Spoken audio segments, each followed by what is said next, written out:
This program features live coverage of an African safari and may include animal kills and carcasses. Viewer discretion is advised.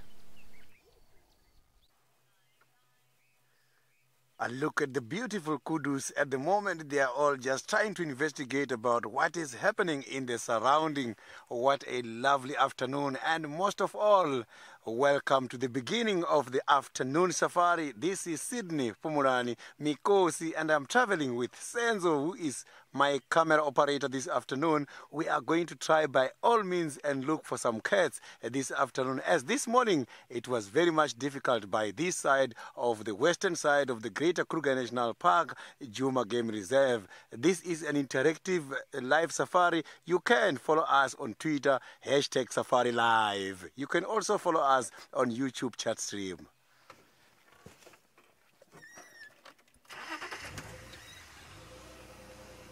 So these kudus, I can see that they are feeding on something there on the ground. I just want to check nicely. Maybe they must be doing this behavior of eating some old bones.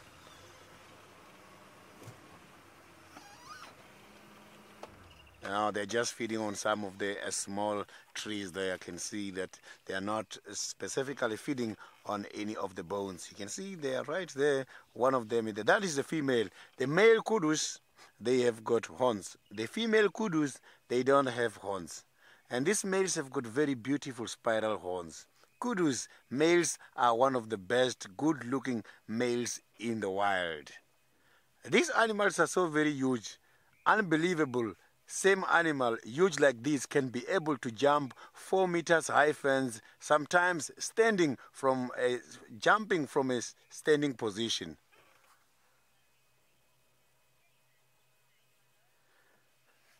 So now let's quickly cross over to David in the Masai Mara, who is also about to start looking for some animals this afternoon. A very good afternoon, everyone, and welcome to the Mara Triangle. You were just with Sydney in South Africa, but now you have come to a different country because I want first to show you a bird that is flying. It has gone. But anyhow, it was a bird that I call the lilac-breasted roller, which is my favorite bird. My name is David, and with me today is Bungay. Bungay, good afternoon. Welcome, and as Sydney said, questions, comments are more than welcome. Please feel free to talk to us on #SafariLive. And just like Sydney, I'm also planning to go looking for lions this afternoon. I am going to look at the whole of this area and make sure before long we'll be having some lions with us. That sounds good? Well, beautiful day here, beautiful afternoon, not very hot. Clouds are lying a bit low, grayish, nothing scary, nothing to give us any rain, but hopefully we're gonna have a wonderful afternoon, all of us. Well, apart from Sydney and myself, the man, be happy to say hello to all of you too.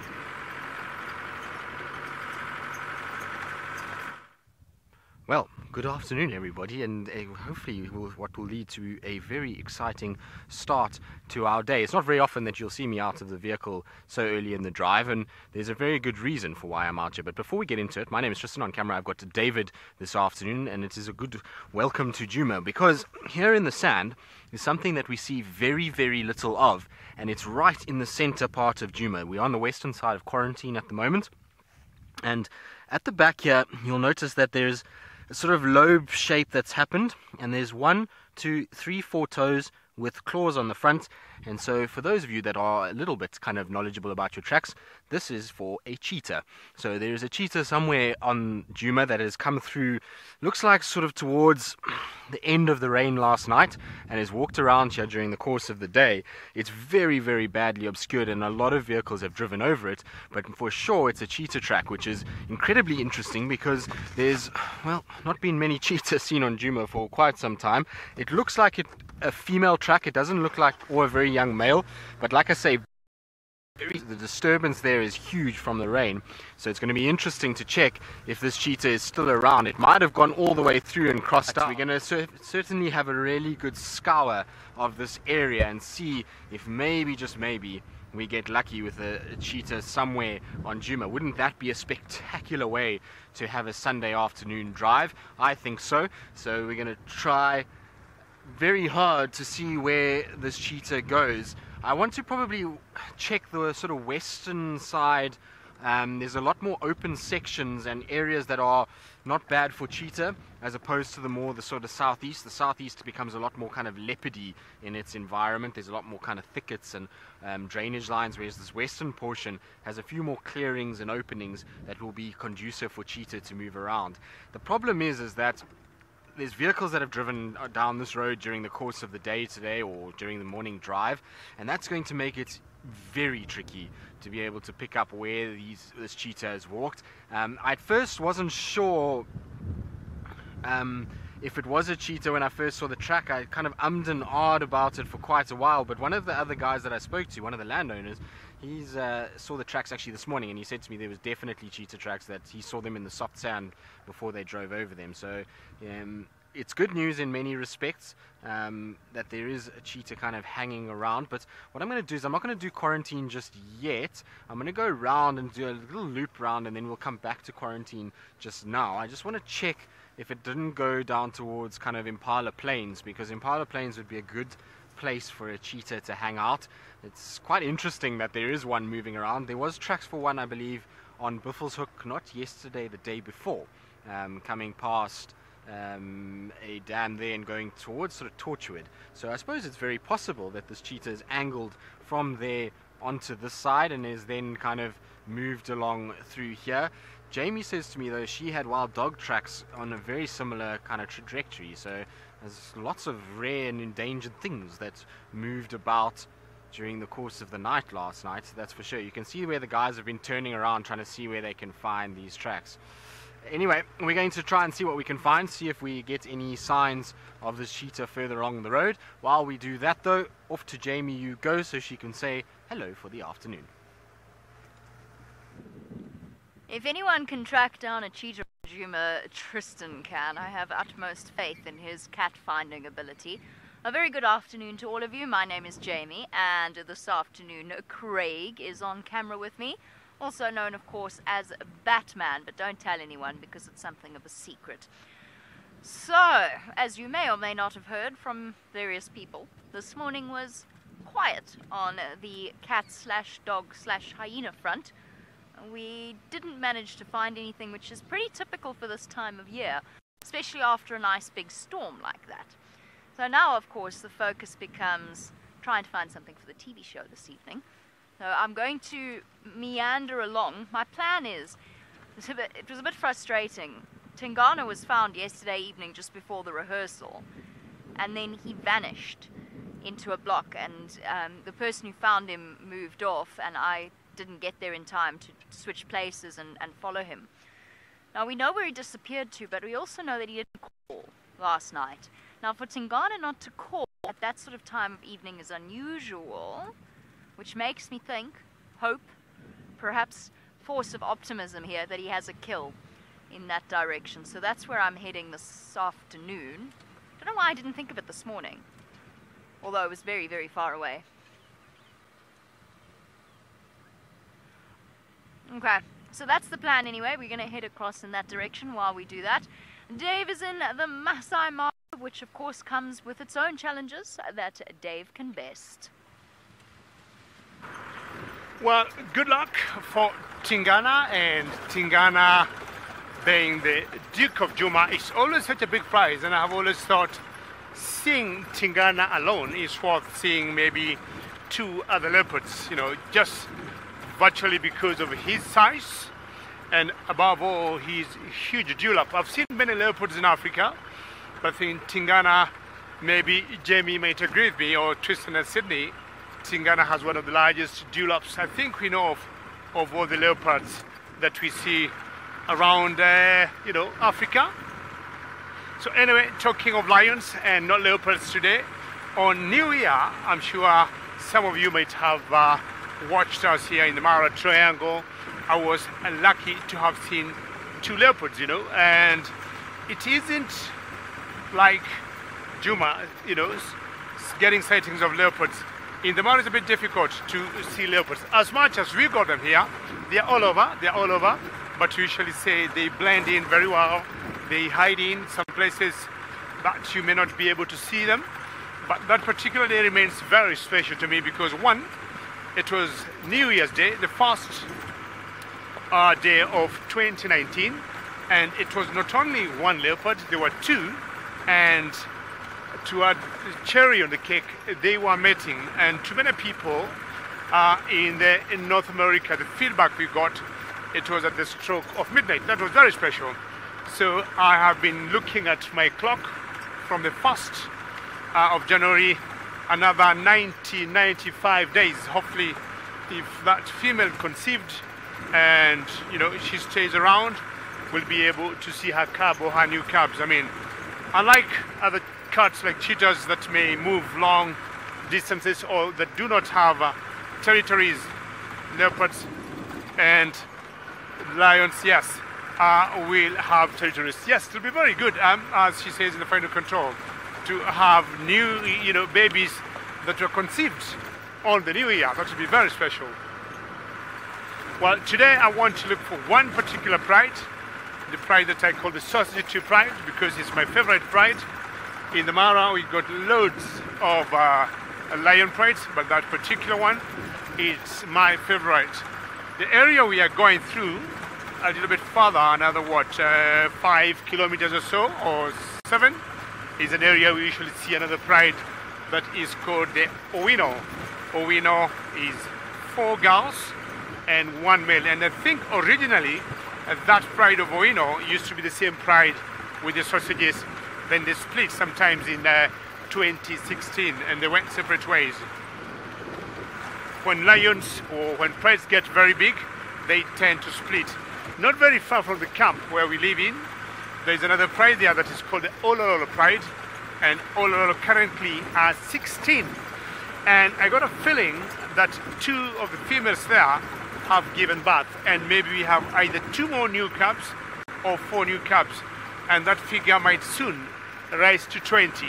Well, at a given point, 20 for the area they live in will be too large, and chances are they might also split. Very good. So let's all work very hard. Let's make sure we get lions this afternoon, and I'm sure Sydney is doing the same.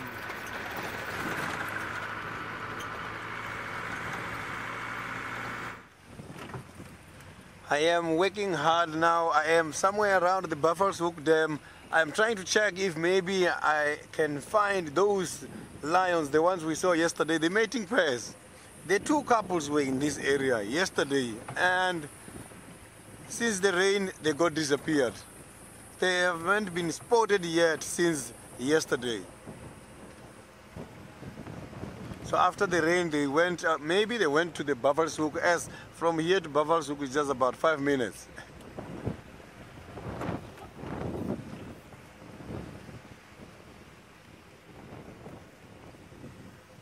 The mating pairs, that is quite a lovely question. Mating pairs on these lions, they can stay together for about 7 days and more, less than 2 weeks.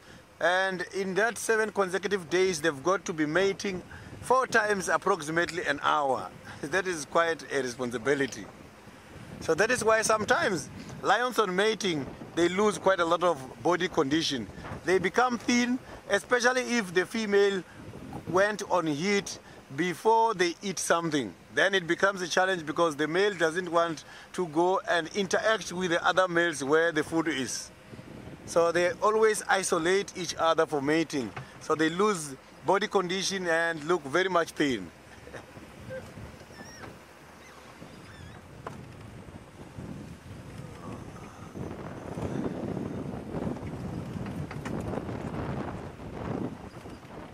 So, but the one Unkuhuma female and the one Avoca were lucky because they have met during the feeding on the buffalo.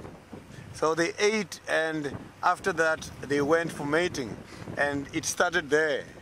So we are still going to see them for a while because this mating started 3 days ago. So they still have got a long way to go.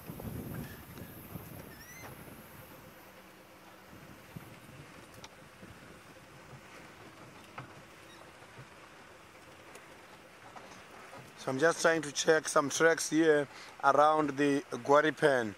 This is more or less the same kind of an area. We left them yesterday. So far, there are no tracks here at all.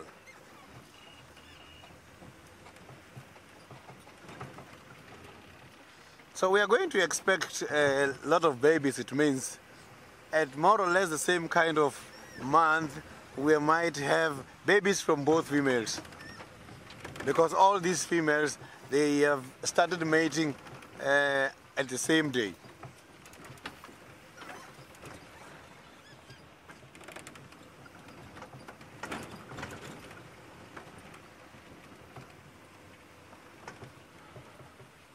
So now let's quickly cross over to a man from far, David with the lions.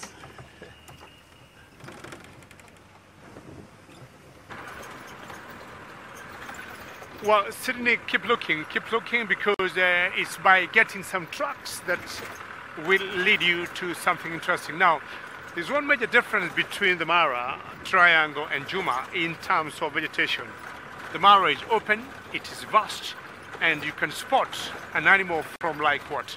Sometimes 5 kilometers. Not every animal. I'm not talking of ants or earthworms. I'm talking of big game. For example, elephants, because you do not need to get your far lookers to spot some elephants.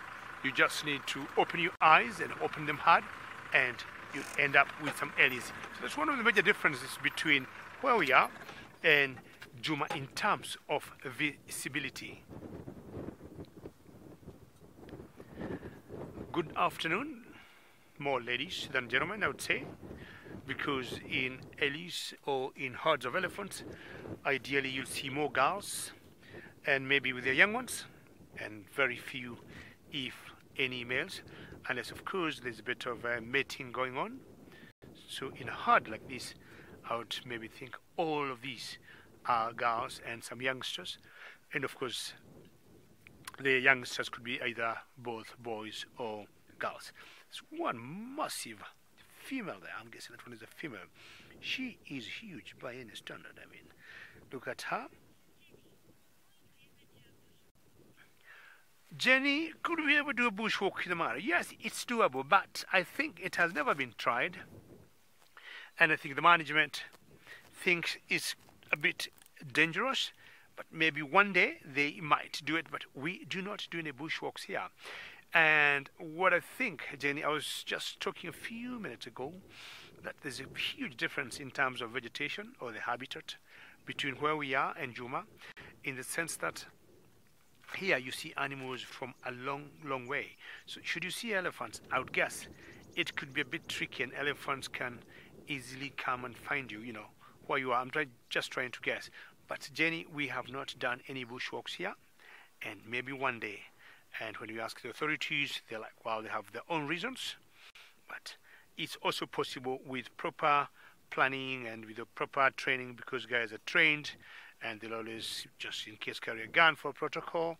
They know areas to go, how to read the body language of animals, how to look at tracks. So maybe one day. But as it is now, there are no bushwalks that are done in the Mara. Hello there. So you can see the difference in terms of habitat, as I was saying earlier. The openness or the vastness of the Mara, you can see all the way to the horizon. The only visual pollution I got now are these elephants and the trees in the background there. But you can see all the way to the sky. And you're not on a very high elevation. I'm talking about 2,000 meters where I am now, you know, give or take 5,000 feet above sea level.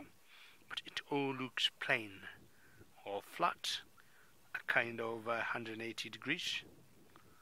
Pretty young ones there. Some calves trying to feed on that particular bush. Definitely there's something they are enjoying in that particular thicket.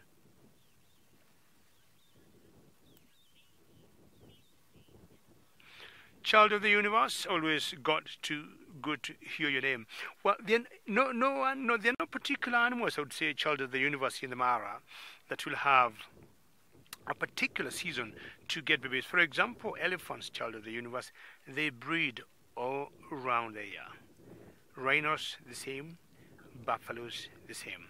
So I'm talking those are the large animals that you think of: buffaloes, elephants, and rhinos.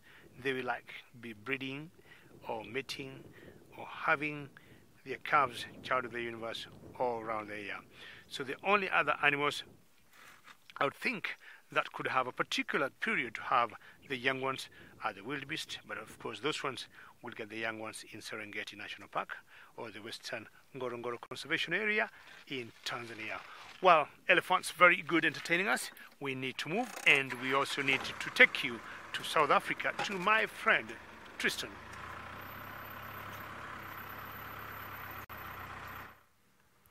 Well, indeed, and so we're not with a cheetah, but there you will see dangling in the boughs of a tree is a carcass. Now, unfortunately, that carcass is not on our side of the road.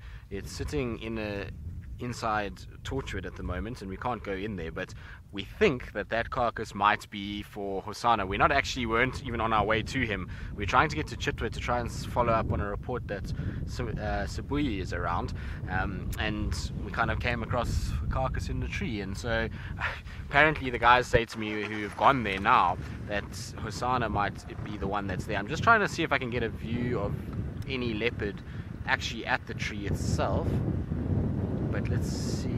There's the kind of base of the tree. David, can you see anything? I see a tail. There's a tail there. Yes, there's a head and a tail.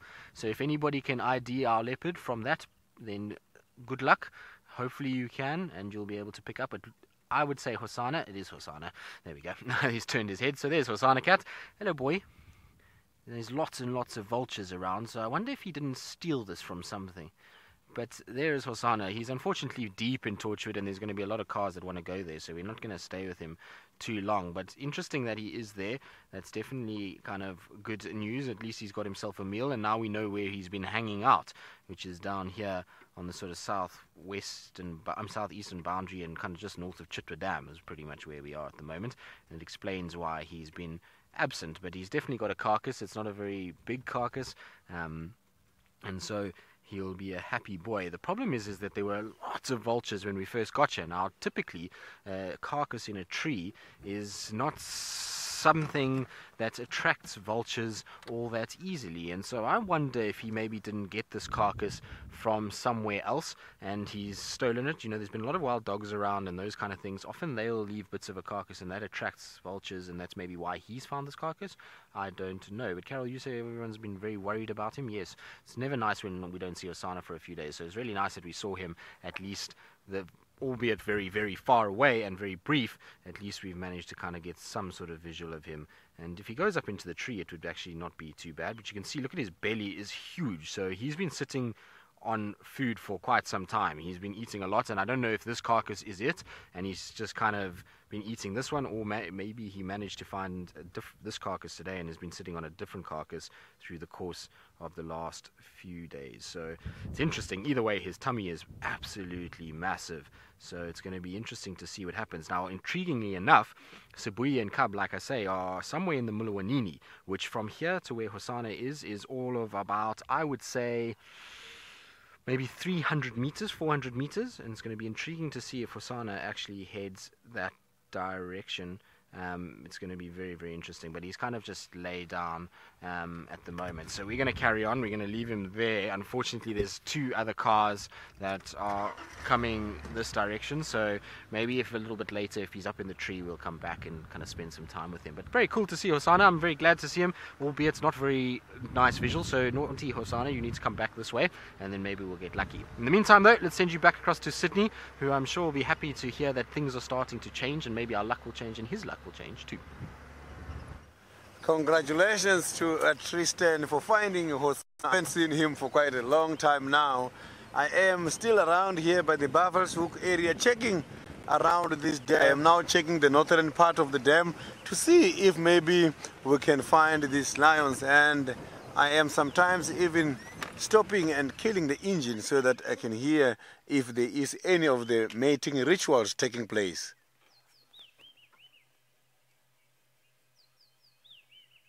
Very much quiet at the moment. Yeah, but the lions, when they're mating, they take a little bit of nap wake up and carry on. So maybe they are somewhere here just having a nap.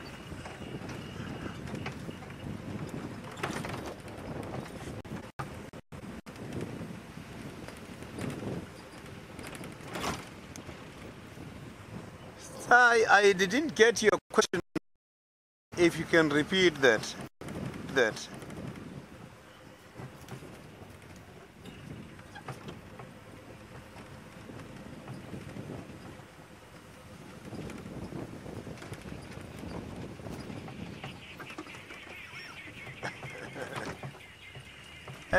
Sai, that is quite a very, very important question, and it's one of the interesting questions.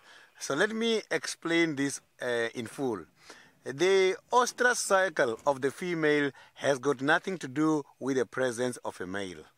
This is how it works. The female, when her condition is right due to some of the estrogen hormones, she goes on ostrus. And she can be on ostrus when the male is not there. If he is around, then he's lucky to detect ostrus at early stage.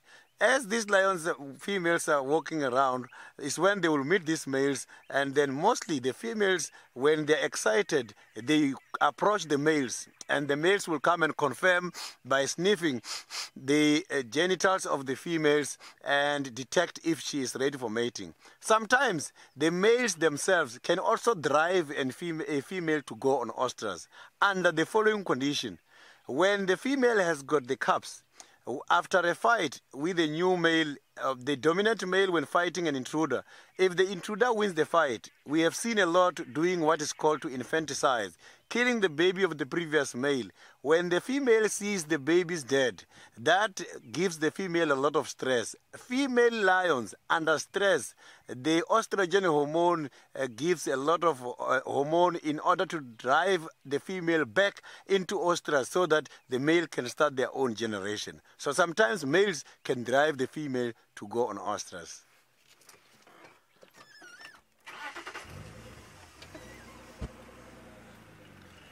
So, but the mating pairs we saw, those ostrus, they all took place under a normal condition. So now, while I am still searching for the lions, let's quickly go back to the fully bellied Hosanna.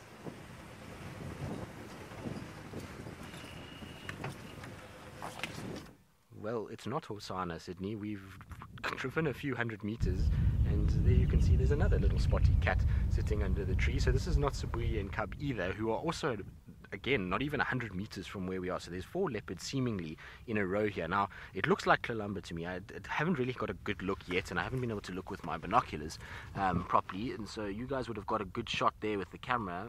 And so I would have I wasn't 100% sure when we first got here, and then I bumped into somebody that I haven't seen in many years. That was actually at Singita when I was training there. So I had a quick chat to him as we bumped into this leopard, and then so I haven't actually had a chance to even ID who it is, but I think Tlalamba is who it looks like, which makes me wonder if maybe that kill in the tree was not Tundi's and Tlalamba's, and maybe Hosanna has come in and found it due to the vultures being around. But you can see there she's sitting. Oh, she's got her head kind of side on. I can use my binos to have a little look at that spot pattern. Is it you, girl? Because you've gotten quite big. If it is you, it looks like you.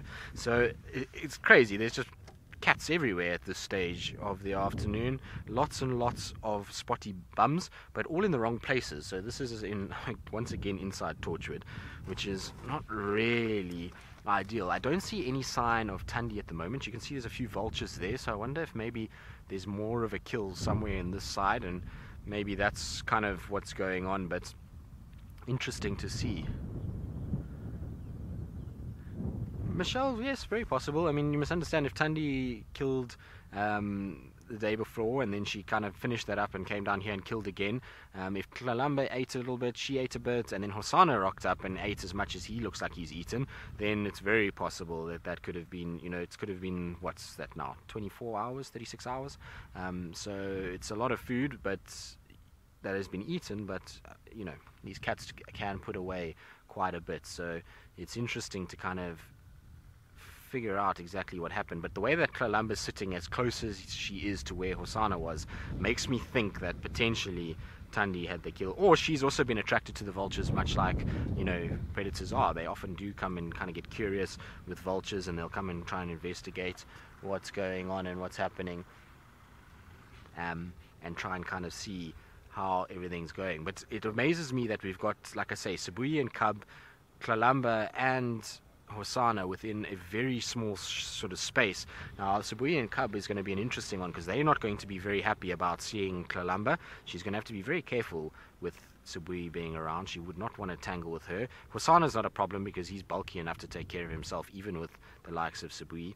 And so it's going to be an interesting kind of evening that's going to play out. Hopefully, you know, little Tlalamba actually heads north. It's not good for us, and if she moves northwards, but in terms of the kind of way things go, it would be better in the long run if she went away from where Sibuyi is. So it's going to be an interesting afternoon, that's for sure. I wonder if Hosana will be kind of brave enough to leave his kill and wander down towards the Muluwanini to come and investigate what's going on down here and bump into all of these leopards on this side. But from no leopards to lots. Krita and Monique, you say, did I cover myself in catnip once again? So, no, I didn't. I was actually, to be honest with you, I was quite worried about this afternoon, because we obviously have our TV show and we had nothing this morning, and we're a bit kind of concerned as to where everybody is. But it seems as though everyone decided to have a party on the main road close to Chitwa, and so it was worthwhile kind of just coming down and seeing what's going on this side. The thing is that, you know, there's obviously been kind of some interaction between these leopards. I don't think that they can all be in the same place at once with this many vultures without anybody kind of realizing that there's a leopard here. So I think they've all kind of come in for the same reason, and I wouldn't be surprised if Hosana... There's another leopard behind us. Hello, Thandi. So there's Thandi behind us. I think it's Thandi behind us. Yes, there comes Tlalamba. That's very, very cool. So there's actually 5 leopards in the space of, it's not even 500 meters that there's 5 cats. And you can see their tummies are full, so I think they were on that kill as well. But how awesome is this to have Thandi and Tlalamba, and hopefully they're going to move into Chitwa, because that will allow us to be able to follow them. So we're just going to turn around so we can actually see them. Hello, Thandi. It's exciting. This is cool. Have they got another kill? Looks like it. They do. So they've got another kill here. So there's actually 3 kills in the space of 500 meters by the looks of things. So you can see there's another kill right there. David, you got a good line of shot there. It's a bit tricky with her face. But there we go. There's another carcass right over there, which is absolutely crazy. So we've got Hosana on a kill, these 2 on a kill, and Sibuyi and Cub on a kill down in the Muluwanini. So 3 different leopard kills in 500 meters, which is pretty insane any way that you look at it. But good for us. It's good news. It means that, you know, we've got at least lots going on in the course of this evening. But what it also means is that maybe Sydney wants to come and head down towards Chitwa. I'm not sure if it's possible, tech-wise. I forget these things these days. But if he wants to maybe head down towards Chitwa, and he can kind of come and maybe go to one of the other leopards, I think that would be probably a good idea, given that we're not going to be able to cover all of these by ourselves. And I'm sure you guys want to see Sibuyi and Cub too. I don't think the Cub's ever been seen on any of our live drives, so I think it would be nice if she was also kind of put on camera at some point. But either way, very, very cool kind of afternoon that's developed out of absolutely nowhere, and it's blustery kind of conditions, and I thought we were going to have a really kind of tough afternoon to be able to see, you know, Thandi and Tlalamba and Hosana and have all of these cats come out is been pretty insane. So we're very, very lucky at this stage. But the only problem with a sighting like this in this particular area is that it's going to be a complete bun fight, because there's going to be cars going up and down, and being on the main road, it's obviously going to be a bit tricky. There's going to be a lot of people kind of moving around, and so what I hope that's going to happen is Thandi's actually going to move this deeper into Chitwa, and that will just kind of make everything a little bit more sort of settled, as we won't have as many cars. But how cool is this? I'm so happy right now that we managed to find these 2. kind of driving along, going down towards where we thought Sibui was, and kind of there was little Kalamba just sitting on the side of the road. And I actually didn't even look to my right because I spotted her first, and I must have just driven straight past Tandi, which she probably did not enjoy at all.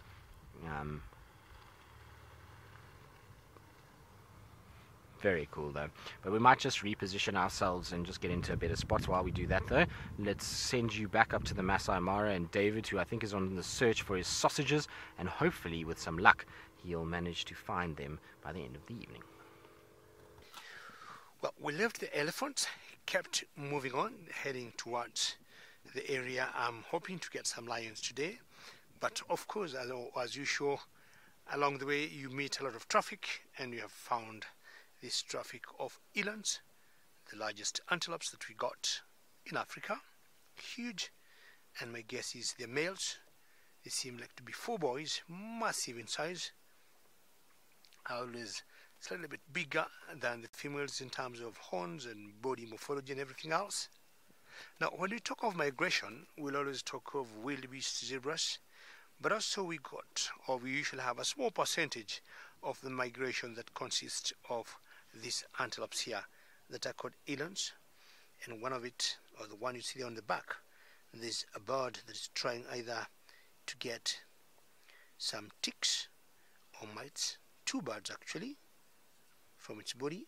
You'll get most of these herbivores being inhabited by ticks or mites, and these birds that we call ox pickers will always help them or remove them in a kind of relationship that we call symbiosis or symbiotic relationship.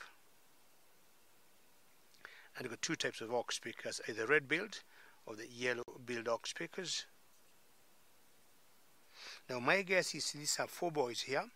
There isn't a single girl. Males in general being big in size, as I said, little greyish in colour. It's a massive dewlap they'll have.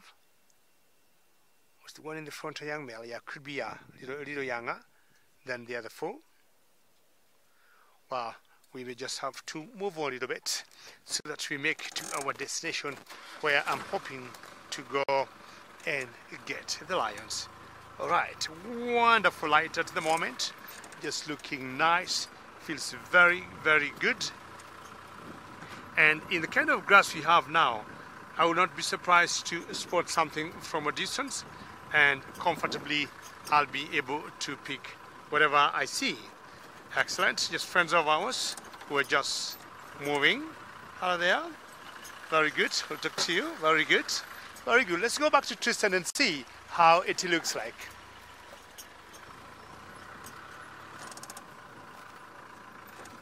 Yes, we're still sitting with these 2. Now, while we've been kind of off air, I've been trying to chat to everybody, and there was obviously mass confusion because everyone thought this was Sibui and Cub, and obviously quite clearly it's not. It's Tandi and Kalamba, and so everyone was a little bit. I thought it would be odd for those 2 to be this close to these 2. And not be any sort of altercation what was going on, like 100 meters between those 2 cats, given that we know Tandi and Sibui have already fought before, would be very odd, and this position for Sibui would be strange. She's never come up this far, and to drag her cub this way would have been quite interesting. So it's a little bit of a mystery solved. It's Tandi and Kalamba and not Sibui that are kind of in this area, but it's really good news for us because you can see she's got a substantial meal. It's going to probably keep her here for most of the afternoon. The problem is the hyenas will eventually come, and they will basically, if she doesn't get it up into a tree, it's going to be a bit of a problem. The other thing is that she hasn't chosen anywhere near a nice tree. If she goes up the tree that she's in, I don't think we'll even see her. There's so much kind of vegetation around it, and it's a pity because there's so many nice marulas just to the back from where she is, and would have been so nice to kind of see. Monique, not as far as we know. Sibui's cubs theoretically should have been fathered potentially by this unknown male that's kind of been hanging around little Gari vessels. The one that has been, who saw it? I think it was Taylor, was it? Or somebody got a visual of him one day, and so he's around, and we think it's him, or potentially maybe a male from Mala Mala, but Quarantine could be an outsider, but I don't think Tingana, there was never a sign of him mating with her, and he didn't really go down much at all. But now you can see little Kalamba, she's trying to kind of be submissive and playful, and she's trying to almost show off to Thandi to try and kind of let her feed on this impala. But Thandi's having nothing. She's eating as much as she can and is really kind of going to town. What I wonder is maybe if this particular impala maybe didn't get killed and had a little baby inside, and maybe Hosana's gotten the baby and Thandi and Tlalamba have gotten this part of it. It's interesting because they're just too close for them not to have known about each other. Leopards are very, very perceptive. They'll watch birds of prey, they'll smell things, and the way the wind is blowing, this wind is pushing straight to where Thandi and Tlalamba, where Hosana has been, so they should know about each other. Now you can hear she's getting upset, Thandi. She's hissing and growling while trying to eat at the same time. It can't be easy to have a hooligan child like Tlalamba. She's got her work cut out. We know over the past year and a bit it's taken a lot of effort to sort out Tlalamba and kind of keep her safe. Hello, girl. So nice to see. Right, now our day has infinitely gotten better with a lot of spots, but there's also some tawny cats that have appeared uncreeped out of the woodwork, and Jamie's managed to find them. Listen. How cool is this? Right next to the car.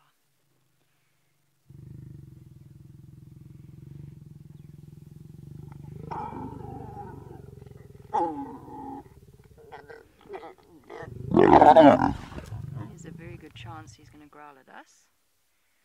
Don't even think about it, my boy. Move very slowly.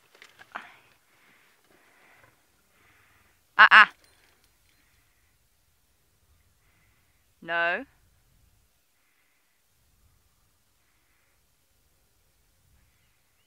No.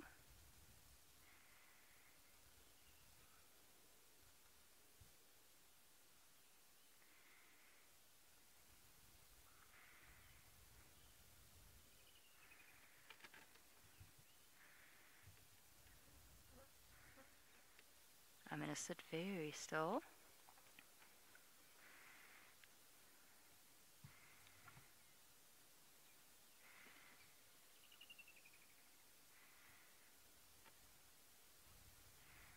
I will move back from him when I can.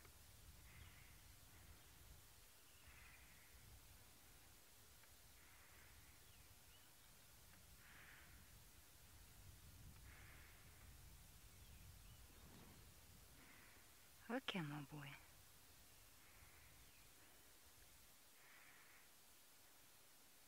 Okay.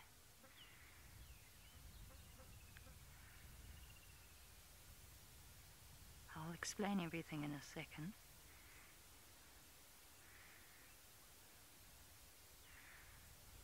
Okay.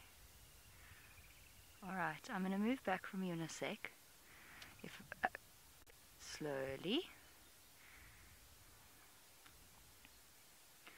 That's it, lie down.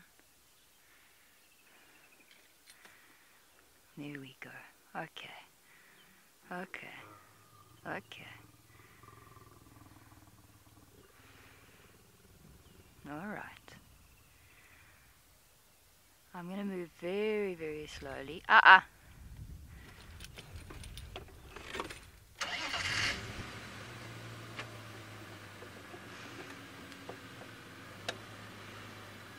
Very slowly backwards.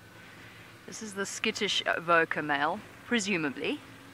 Sorry, I couldn't take my eyes off him for a second there, because there was a very good chance that he was going to come at the car. Cool. Just to clarify, I didn't park on top of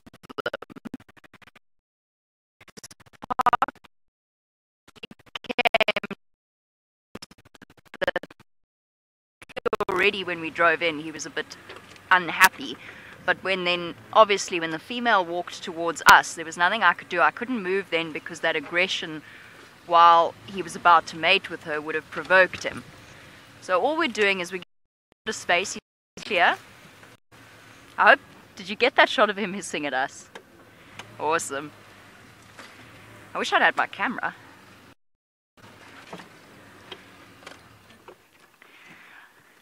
Very cool. Very, very cool. Okay, cool. So we settled down a nice, comfortable distance. The female's going to keep doing that to us, which is, well, I mean, we've got cats coming out of our ears now. I mean, I know these were the lions that Sydney was looking for. We were looking for Tingana, but we've stumbled upon them instead. If anybody says to you that the feeling of a lion's growl doesn't travel through their chest, then they're lying to you. It does, and it has a kickstart straight to your adrenal gland, whether or not you want to admit it. Lots of people have been in the bush for many years and will refuse to concede that, but they're wrong. It does. Right, I apologize for the breakup. Apparently every time we move our vehicle, it causes a few issues, which of course is par for the course. That's okay. We'll probably... The correct decision here is for me to go home and for Sydney to make his way in. Because if they move further into this drainage or if they move around like that, then we will have to move with them. So if we're having a problem while we're moving, I think Ems... Yeah. Ah, okay. All right. Well, we'll figure this all out as we go along. Sydney is apparently with Tundi now. We're playing Swap the Lions round, or Cats round.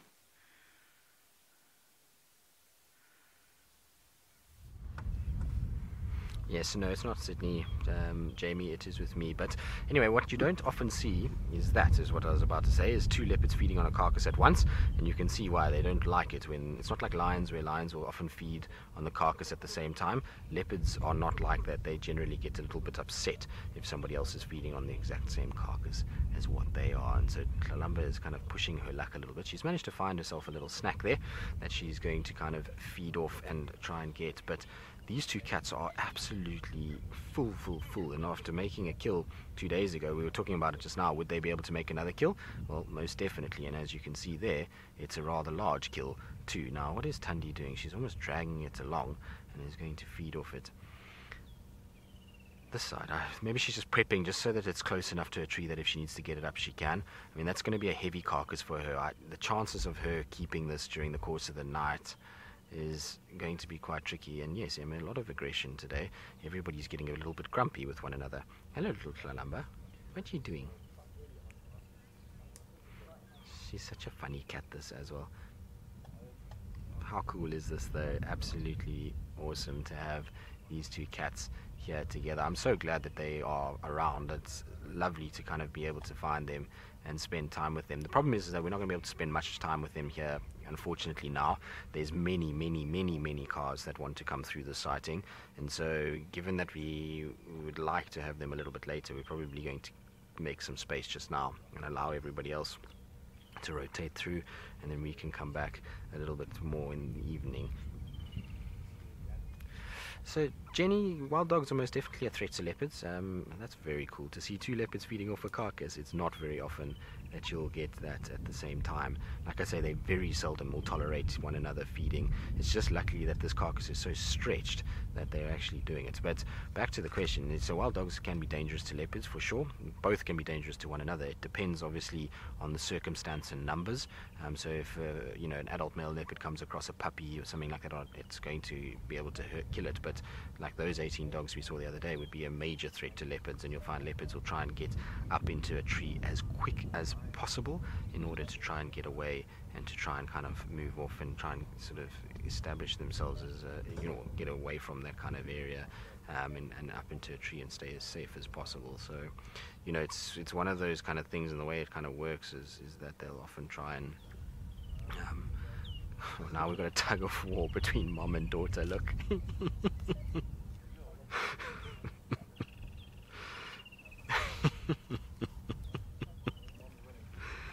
You silly cats. Well, you can see Tundi's much stronger than Kalamba still. I don't know what she was thinking, that little Kalamba thought she might be able to pull mom back, but she certainly tried for a little bit, didn't she? You're like your cousin, or your brother, should I say, Hosanna, half-brother. He's an absolute clown, this cat, but she's so much fun to watch. I believe a lot of you enjoyed that thoroughly. I did as well. Right, now, like I said, unfortunately, we are going to have to make space. There's a lineup that is longer than the number of fingers on my hands, and so I'm going to have to kind of give up a spot and just let other people come through. Like I said, we'll come back later. We won't sort of leave it until too late. We'll come back before the end of drive. But while we do that, let's send you back across to David in the Masai Mara, see if he's had any luck on his side. Hopefully he does, because it seems as though the tables are turning, and slowly but surely luck is starting to come our way. How exciting to see leopards, you know, and especially to see such a youngster like Talamba playing. Now, I remember a few days ago we were having a little poll on cubs of all sorts of cats we think of: cheetahs, leopards, and lions, and we were asking the viewers which one they think is most entertaining in play. And I think majority of the people agreed that leopard cubs are the sweetest, and I think that is true. And initially we started the poll among ourselves. I think it was between myself and Tristan and Sydney, and we started with lions and leopard cubs, and the three of us in unison agreed leopard cubs are more fun, which I think should be the case. Well, as I was saying earlier, we saw two leopards mating here at the beginning of the year, and hopefully if we're going to have our own cubs in the Mara, we shall see a new or Kenyan Talamba playing maybe by the end of March or early April, who knows. I'm almost getting to the area I call the Sausage Republic, and I have given it that particular name because the pride of lions around here defend this territory with their teeth, you know, with their claws, with their might, and they do not allow any other lions or lionesses around here. Not only do they fight other lionesses, or, you know, they also fight other predators like hyenas. So should a hyena come here just by mistake and try to crisscross this area, the sausages will always do a very quick piece of work to get them out of this area. Well, I think Jamie got more interesting predators than myself. We'll go back to her. And of course, they chose to mate right behind the car once again. It's quite an enthusiastic mating, this. And by that, I don't mean, you know, the 30 seconds or so that the actual act takes. I just mean that the frequency with which they're mating is quite impressive. We know that it's early days because apparently they were on a buffalo kill 2 days ago, and it was only yesterday that they started mating. And they're obviously really going into the full sort of cycle of her estrus now. So he's very, very possessive of her, which is partly why the combination of the fact that he's not entirely relaxed with vehicles and the fact that, well, he's mating, combined to make a slightly more aggressive lion. Aggressive's the wrong word. Really, that implies some sort of fault. Oh, Sydney's coming. Sydney's arriving at the speed of light, everyone. I could hear him. Oh, I can hear him coming from... My goodness. Here he comes. High speed Sydney. Speedy Sydney. He needs a name. Awesome. Here he comes.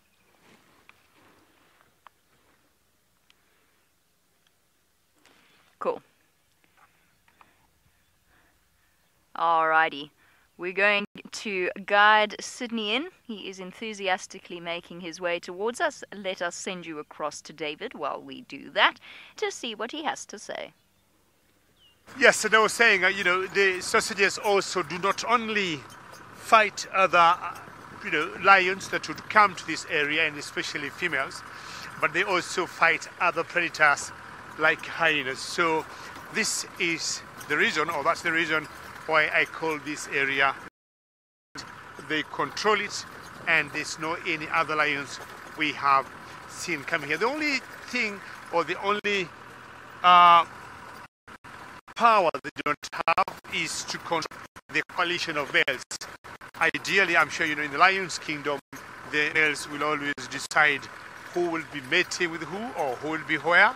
But ideally, the females make sure no other females come around. Well, we have had before the current two males that have been mating the sausages that are called the Ondonyo Pike, two youngsters that call them, or two males. Before them, there was another coalition of males, and there was one dominant male that was called Kipuli, who joined most likely two youngsters from this particular pride, and they formed a coalition. Now, it has been some time. We haven't seen them. We do not know where they are. And I think the two boys now of the old Donyo Pike are the reigning champions of this particular territory. Yesterday, we saw the sausages had brought down a buffalo, and a male buffalo, which was very good of them. And why it's my favorite pride of the pride that they are capable of doing as females to bring the without the help of a male, I think to me is a job very well done. But of course, there are two we love following, and one of them is called Kingtail. Kingtail usually has bent on her tail, but as I try to find out where they could be today, we'll take you back to Sydney in South Africa.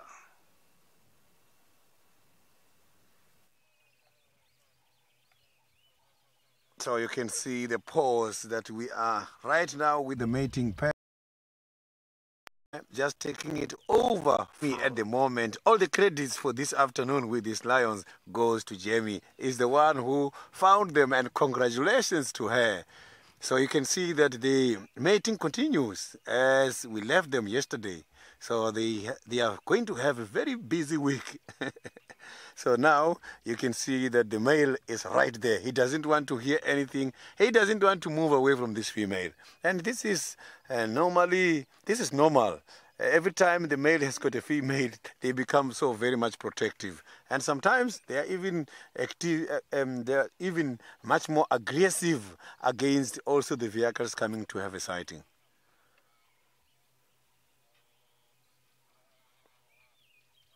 Oh, this is the same one we were with yesterday. You can see the smiley. I saw that.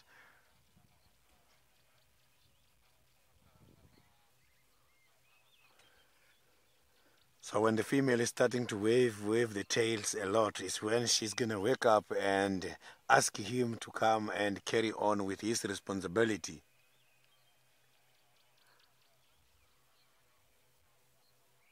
You can see this male looks very beautiful. But look at all those scratch marks. You can see that he has been fighting a lot. They are Vogas. They are not that very much old. They're just now close to 4 years or above 4 years. But if you look at these scratch marks, you can see that he has been really fighting for a dominance most of the time. So it's good that the other brother who is together with him is also having a companion.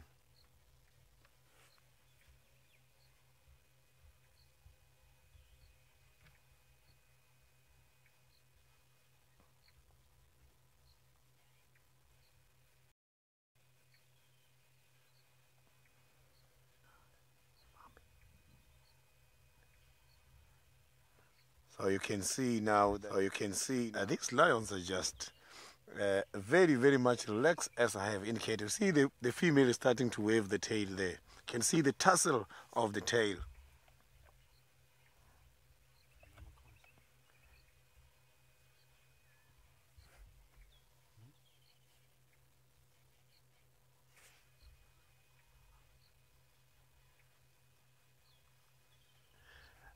Magic Dragon Wizard, this is asleep indeed. You can see that these lions, they look very tired, but at least we know the reason why they are so very much tired. But apart from this kind of responsibility, it's normal. This kind of big cats, during the day they prefer to sleep. But now the weather is changing. I can see that it's becoming overcast. And when it's overcast, the temperature when is low, the lions, they do start walking around. But at the moment, there's no need for these two to walk around because they are mating. But those who are not part of any mating activities is the ones who are now encouraged by this kind of weather for them to go out and do some hunting.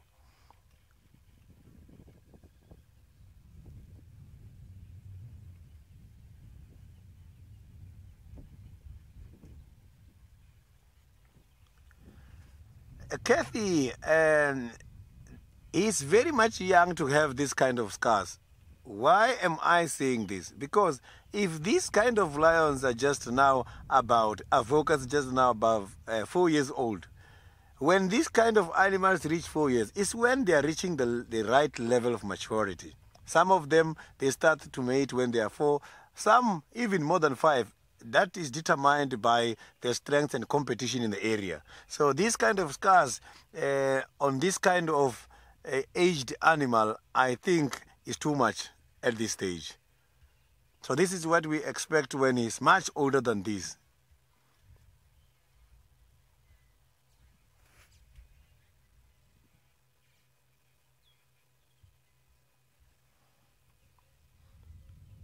You can see that the mane there is bald a little bit. So it's moving the ears all the time.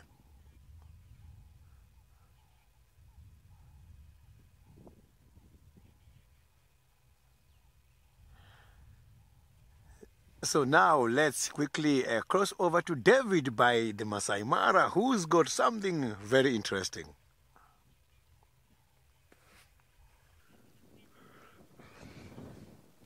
My feather friend is one of the most unique birds you'll see in Africa, because actually this bird here, it is an eagle, and we call her the secretary bird because she will always spend most of her time on the ground. That's why I'm saying she is unique, and I'm sure we all know eagles will be up in the air, perched up on trees, and I would say not exactly an eagle, but she's very closely related to eagles. And this is the secretary bird, and secretary bird translates into a hunter's bird. That's why they call it secretary bird, which is a French corruption of Arabic secretaire. And you always get them on the ground where they'll be looking for prey of all sorts you might think of. And they do a lot of carnivores. I'm talking of them getting grasshoppers, getting locusts, getting small mammals, rodents, mice, and once in a while you'll also get them catching snakes. And they use their very strong feet to, kill the snakes. They stamp on them. As you see them, they're walking very strong feet and talons they got. And in general they go in twos, a male and a female. Not sure where the other one could be. They're very monogamous birds, and they'll always tend to have their nests on top of tall trees. Like you say, they're quite funny looking, and especially when they walk, they're anything similar to like the vultures you see there up on that thorn tree there. And I think the secretary bird was more appealing or more beautiful than the vultures you see on this thorn tree. They look like flowers. What do you think? They look like flowers on this tree here, and a few different types of vultures here. African have white-backed vultures, I guess, and we also got the hooded vultures. And naturally, we'll always associate vultures with kills. And as I was saying earlier, when I was around this place yesterday, the sausages had brought themselves down. They had brought themselves some dinner for the new year, and they had a huge buffalo that they had preyed on, I think the night before last. And when I left, they had eaten like almost half of it, and I guess chances are they still have most of it left, or if finished, they do not have moved very far from that particular area. And seeing these vultures here is a clear indication that the sausages are still there. Very good. So I leave these vultures and try to go to the same place I saw the sausages yesterday, and even Blackie will be able to see them. Let's first go back to Sydney.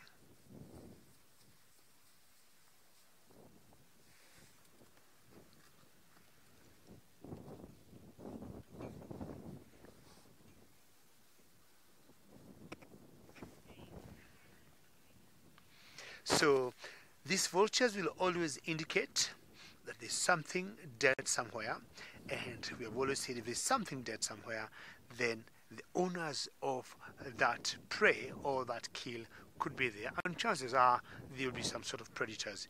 Now vultures to me are always associated with big predators like lions, and I'm talking of the sausages. For those of you who are joining us now, when I talk of the sausages, is a particular pride of lions that lives in this particular area, and we call it the sausage tree pride because they've been found to climb particular trees here in Kenya or in the Mara Triangle that are called sausage trees. And they love climbing them to get away from the flies, if there's so many flies in the grass on the ground here, or if it's too hot and they want some shaded area, they tend to climb those particular trees. If you're lucky today and you see those trees, we'll tell you why we also call them the sausage trees, because when they bear fruit, the fruit takes the shape of a sausage, just the normal sausage that we eat at home. Now earlier we had a secretary bird, and I'm sure there's something different there. We got different antelopes, and we got what we will call hartebeest. Very good job, Bungay, on the horizon there. We got hartebeest, and hartebeest are some antelopes that are similar to other antelopes that we call toppies. Very particular, this hartebeest.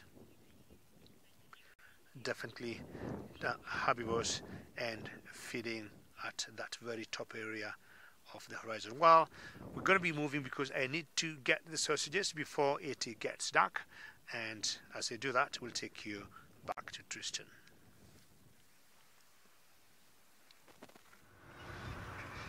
Well, you are back with me, and we are slowly bumbling down to Chitwa Dam to go and see what's happening at the dam. We're going to go and see if there's any sign of any of the pratincoles that often hang around here, and just kind of generally just take it easy for a while until the sort of madness settles up there, and then we can go back again. Too many cars, it's crazy up there. So you know how I have a phobia for cars, so I'll try and avoid there as much as I can when it comes to sort of that area, and so I'd rather come and have a little look at Chitwa Dam and see what's happening on this side of the world.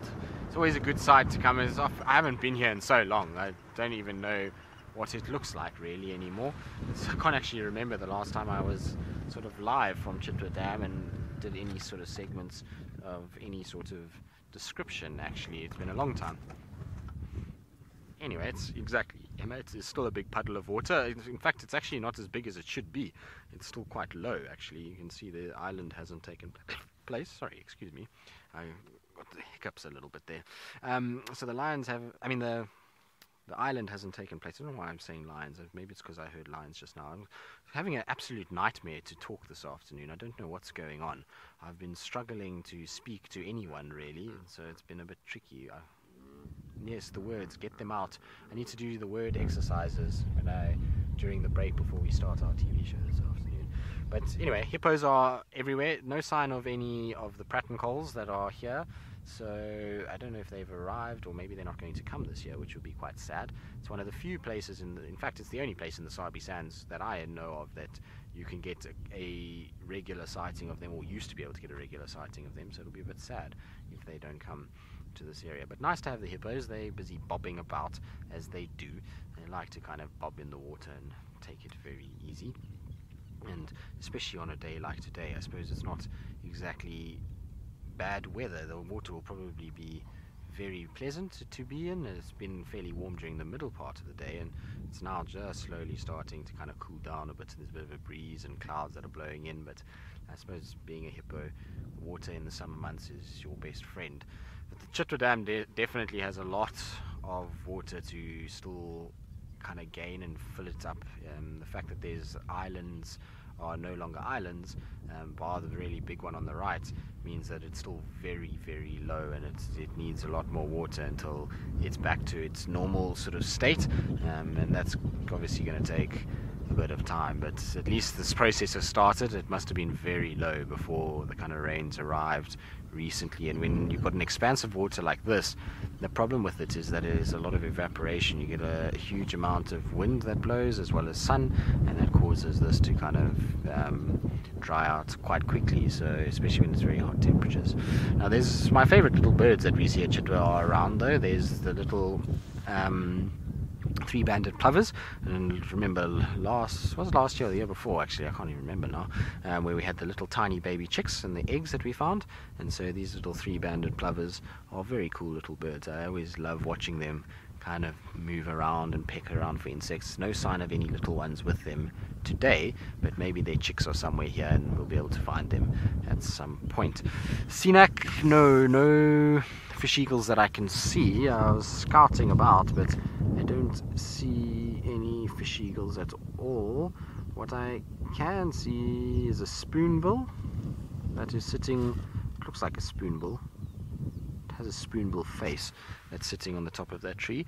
So it looks like to be a spoonbill that's sitting there, but no fish eagles that I can spot at this stage. I'm looking in the jackalberry that's off to the dam side, looking in the dead trees, but no sign of where he likes to, or where they like to normally sit. They might be on the other side of the dam somewhere. They often do sit. There's a tree that's kind of in front of the last rooms that they sometimes sit at. Right, well, we're going to mill about on Chitwa. We'll amble and see what we can find. In the meantime, though, back up to David, who has been successful and has found exactly what he was looking for. Very good, Tristan. Chitwa area is always a wonderful and very productive area. And I got a very hungry gentleman here who, at a quick look on one of his left eyes, I thought he got an injured left eye. But that is not stopping him from devouring this male buffalo that I was talking about. I was here yesterday. I'm saying I did not have to work very hard to come and trace this wonderful sighting. And for those of you who could be disturbed or a little squeamish by watching something like this, you may choose not to watch and maybe do something different, or switch on to another channel, or switch off and maybe come back later. But again, this is how things go here. This is the chain, and this is the food chain here in Africa wilderness. Now this male belongs to the Oldonyo pike males. Is the coalition of males I was talking about. There are always two. I do not know where the other one is. I just found this one feeding on this particular buffalo male that was, I think, killed the night before last. I do not know where the girls are, but definitely I'm sure they're not very far. Now look on his left eye, and I think he is injured, if I'm not wrong, and he got a scar there, and it looks a little bit bloody, and you can see he isn't opening it properly. And I think, yeah, it must have either he got an infection, or he was involved in a fight, because it looks a little infected, it looks a little bloody, it looks like it got a scar. So it could be both. It's either an infection, or it's the infection might have come from a scar.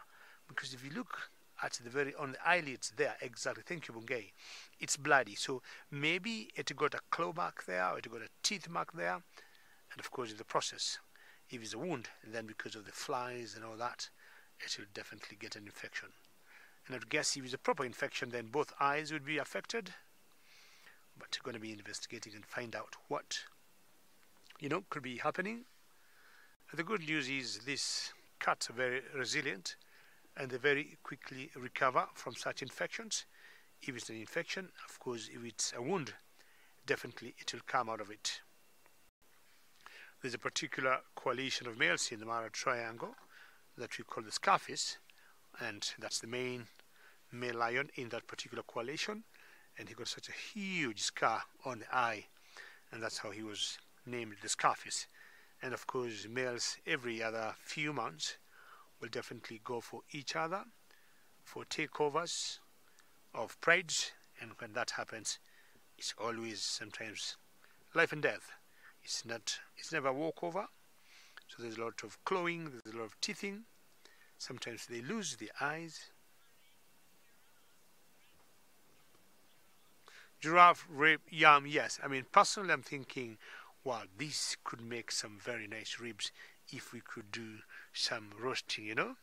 It could be very nice rib eye if someone could roast it for us.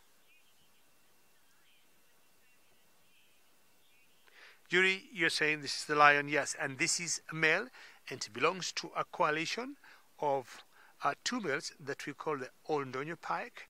It belongs to a coalition of two males that we call the Oldonyo Pike, and definitely you can tell. If you see the other one, the male is much darker and much longer than this one here. So this one, sometimes we call him Blondie, and when you compare the characters of the other two, this one here is always a little bit moody, or a little bit not between moody and grumpy there, and the other one is always very cooperative. The times when you look at him, he is like, what are you, why are you looking at me, you know? And I'm guessing chances are he might have found the girls eating and he pushed them out with the cubs, and until he eats enough. And some of the lions have been known to eat up like to 20% of their body weight. You would imagine if this guy could be anything 250 kilos or 500 pounds or so, he could be eating almost 50 kilos, almost going to 100 pounds of meat in, you know, one sitting. I mean, they eat a lot, lions, and that's why they end up going flat to be able to digest what they have eaten slowly and surely, also conserving their energy. Remember, should you have any questions or any comments, you may send them using hashtag SafariLive on Twitter. We get lots of joy to hear from you. Why did you rise? Do you want to have a change? Got a scratch there? Either way, he is very handsome. I mean, comparing to the other one that I think is much handsome than the other one. Wow. I'm going to be waiting. Hopefully the brother or the other pride male will be coming around. Let's first go back to Sydney.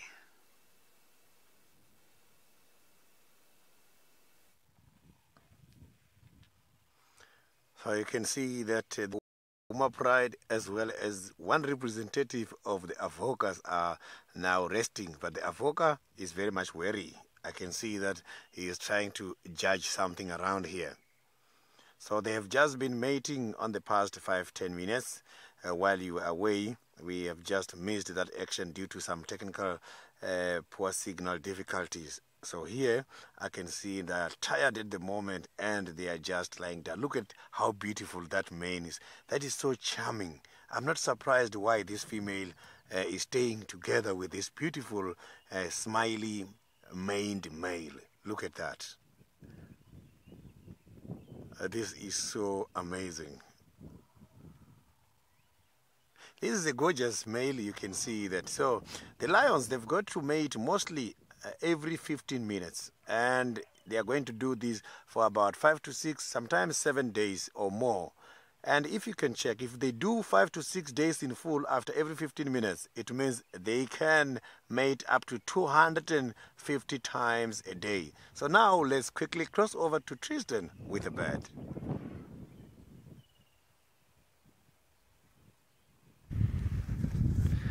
Not just with a bird, Sydney, it's a bird that is as beautiful as your male lion and could rival it for good looks, and especially when it's set amongst the greenery of that weeping wattle. To have that bright kind of iridescent blue wing and that red beak and white chest makes that woodland kingfisher look as glorious as you could ever imagine. You see it's got a little pond there where it's had a bit of a dip in order to just clean itself up and make sure that its feathers are all nice and clean and looked after. They often do this and then people will think that they're actually fishing, and they're not. They basically are going there to essentially clean their feathers out, and so they'll just drop into water, soak themselves a little bit, and they have a little bit of a bath, and then they groom themselves out and make sure that they are really well looked after. Now these guys are seriously beautiful, but when I was sitting here looking at them just now, I was thinking about a kingfisher that I saw in the Congo while we were there, and it's got to be one that's really kind of, I suppose, rivals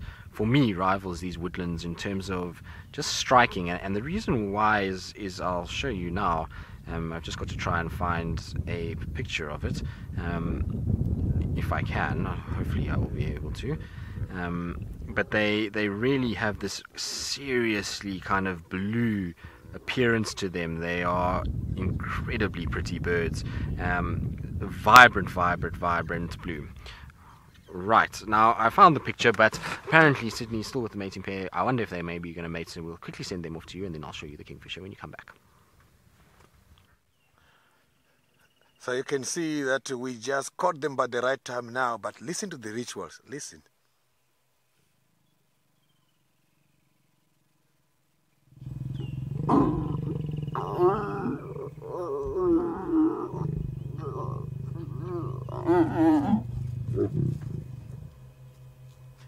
That was amazing. You can see that the female is losing all the energy. She can't even fight him back now like the beginning a few days ago, whereby after the withdrawal of the male, or during the withdrawal, she was turning and scratched his head and tried to fight back, and he was also retaliating back. So you can see these two, they are not going to go far, as they are just mating after every 15 minutes and more. So they will be around you. Look at her turning now, trying to fix her copulatory genital passage. As the male, it is equipped, the male's copulator organ is equipped with quite a lot of spikes, which helps in order to scratch the internal part of the female. And this was so lovely.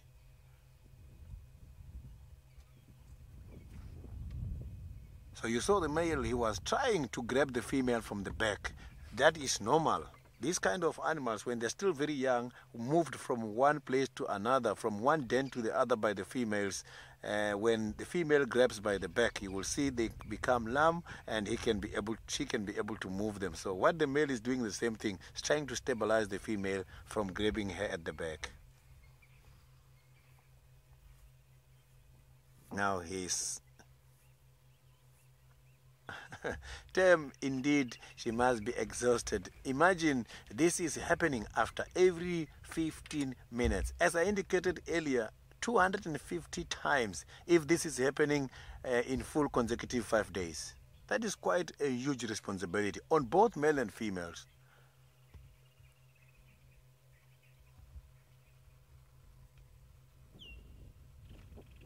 You can see that he's trying to pick up some of this information from the air particles, but he's also going to lie down. He's not going to stand there much longer. Look at the body now. You can see the stomach is getting empty again. He was so full. They just fed on a buffalo 3 days ago, but all the energy, they are now used in order for them to mate. Look at that. She wants to rest nicely, I'm sure, the female. You can see she's just reallocating. Apologies for the pole. I'm just going to try and move a little bit, but let me wait until they're settled.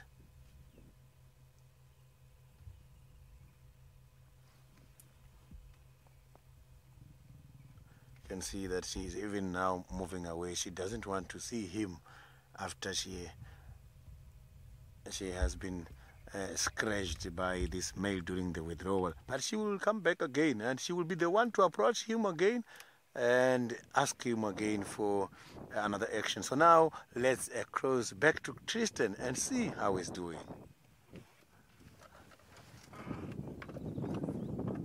It will happen again, Sydney. When they get into it, they certainly don't hold back. Do lions and cats when they are mating, and so hopefully they will mate once again for you guys. But I was talking about our kingfisher. So this is the kingfisher that I was talking about. It's called a shining blue kingfisher, and you can see why it's called a shining blue kingfisher. So it's got this iridescent dark blue on the sort of back edge, and then this light colored blue that runs through the middle section with an orange belly, and it really is striking. Now it doesn't look that great in this picture, as unfortunately the best picture I could find, because the light there is quite dull. But when we saw them in the Congo, we were going along one of these little tributaries that goes out of the Bai and into the main river, the Niconico River.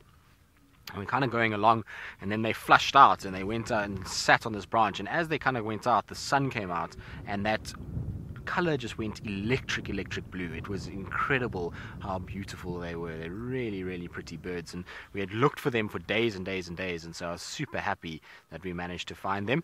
The other bird that actually occurs up there, funny enough, that I forgot completely about, is another kingfisher that looks almost like our woodlands. It's called a blue-breasted kingfisher, and its call is actually quite similar too, which is quite interesting. They're a very kind of funny-looking bird. I suppose actually closer towards a mangrove kingfisher than a woodlands, but they are basically. There we go. Hold on, I found a picture, David. Give me 2 seconds. I'm going to show you. So they have a similar look to the mangroves kingfisher that we see here. They've got that sort of black eye stripe. It's a little bit similar, I suppose, to the woodlands, but you see the kind of blue breastband that gives you that name, a blue-breasted kingfisher. Very, very pretty bird as well, and they fly around and they make this call very similar to the woodland kingfisher. So Sinak, do they all have the same call? No, and unfortunately no, I can't play the call because I actually don't have the Congo birds on my phone in terms of the bird calls. So I've only got the South African ones and some of the Kenyan ones. So unfortunately I wouldn't be able to play that for you guys, which is a shame because I would like for you to hear it. Funny enough, talking about kingfisher calls and kingfishers in Congo, the other kingfisher that we went to go and see there that is also a very special bird and hangs around more in the forest than anywhere else, is called a chocolate-back kingfisher, and the way we found it was by listening to its call. And we were walking along one afternoon, and we were in a small group. It was all the boys that were together, and we went on this epic walk through the forest, and it was just really to go and see what we could find. We weren't really looking for anything. We were just, whatever there was, we would take it. And we were walking along, and we heard this bird calling, and one of the guys that was in our group, who's an incredible birder, he said, no, it's a chocolate-back kingfisher, and quite a few of us hadn't seen one, so he said, no, we're going to try and find it. And slowly but surely we tracked through this forest, this kingfisher call, and eventually high up in the canopy, about, I'd say 25 to 30 meters up, we spotted these chocolate-back kingfishers that were calling. It was really tricky to see them. There's a hippo that's displaying his best that he can at the moment. Lots of head shaking and big displays going on back there, but it was really nice to have kind of found those kingfishers, and to find it in that way was awesome. And then while we were sitting with this chocolate-back kingfisher, we then heard this telltale call of a guinea fowl. Now it's not like here where helmeted guinea fowls run around all over the place. The guinea fowls that are in the Congo forest are very hard to find. They run around, and the Congo forest is thick. It's dense brush that you can't really see what's going on at all, and you just hear this kind of guinea fowl call, and it was the plumed guinea fowl. This is the one that we heard calling, and it then eventually went through, and we could hear it calling, couldn't see it, and it was close. It was within sort of 5 meters, and we were kind of like crawling through this undergrowth to try and get a view of it, because the one guy that was with us was trying to get a photo. So the very good birder that I was talking about, a guy called Adam, he was trying to get it's not Adam that I normally talk about, that's Adam Gama, it's another Adam. So we had 2 Adams on the trip, I know, very, very confusing. And we had a Nikki and a Vicky, so it was, got a bit tongue-tied at times. But anyway, so we were crawling through this undergrowth, and Adam really wanted a picture, and it then kind of flew up, this plumed guinea fowl, and sat on this perfect little branch in a gap in the forest, and there was this beautiful kind of green background, and he managed to get a picture of it, which was absolutely amazing. And it was only there for about a second before it flew away, and that was the only glimpse we got of a guinea fowl in the days that we were there. And we walked that forest from sunrise to sunset pretty much every single day, so it gives you an idea of how lucky we were to actually see it. So very, very special, and the birding in the Congo was unbelievable. There were so many amazing things. But there's our hippos are still having a bit of a play in the background. There's lots and lots of bouncing around from some of the hippos. You can see some of the wake in the background. Good, we're going to carry on kind of milling about. We'll see if we can head off towards those leopards a little bit later, but in the meantime we'll send you back across to David, who's in the Mara and is still sitting, I think, with his lions. Well, the times as guides when we go out, we miss to see the big mammals or the big animals, and we deal with small little birds or feathered friends, as we call them. And this is one of them, and this one here is some sort of vulture, is a vulture rather, and it's called the hooded vulture. Hooded vulture, and it's only here for one reason: just to wait until these lions are going to leave this kill, and she can sneak in and start cleaning the savannah, as is their main job. We call them our garbage collectors, but they do such a wonderful job. So long as this male is here, there's not much she is going to do. We earlier saw a whole bunch of them on top of a tree, on top of a thorn tree, and this guy must have had, I don't know how many pounds, maybe 50, 60, 70 pounds of meat. And you can see how now he's punting with a very big belly and all those flies on her tummy. But he is about what? Just about under 1 meter, about 3 feet from the kill. He cannot stay very far from it because they know they cannot trust the vultures. So yeah, that's about 3 feet more or less, and that, yeah, that can be very itchy with all the flies there. And this is one of the reasons why all the flies, when they become a nuisance, the spread have been known to climb the sausage trees. Well, he's going to be here, and I've been waiting to see if his other brother will come, because we are in the sausage republic now, and the males that rule this area are called the Oldonyo pike. Now, from where we are, the Quichua males are quite a distance, and they have a different territory. They have a different, that coalition is of 3, and they're very close to the camp. Such a long way from could be an hour plus to the Ololo Pride, and that's where we usually see the Quichua males of 3. There's one called the half-tail, there's another one called Fang, and there's a third one. Now, these 2 here, we have not been able to give them names because, I mean, we call them the Oldonyo pike, but they don't have individual names because we think they must have overthrown Kipuli. We all know Kipuli, who got a clip like on his nose, and he got 2 other youngsters, and they formed a coalition, but we do not know where they are. They could have gone to Serengeti or Tanzania. Tunisia, how are you? And you'd like to know the largest spread in the Mara. Number 1, Tunisia in the Mara, we got over 10 prides in the Mara Triangle. Over 10. I won't give them names to you, but I'll give you one particular one here that we have because we have the sausage pride. Now, the largest is called the Olololo Pride, and I'm sure Tunisia, you can say that after me. Olololo Pride, because we are making a song between me and Bungei, and our verse will be Ololololo.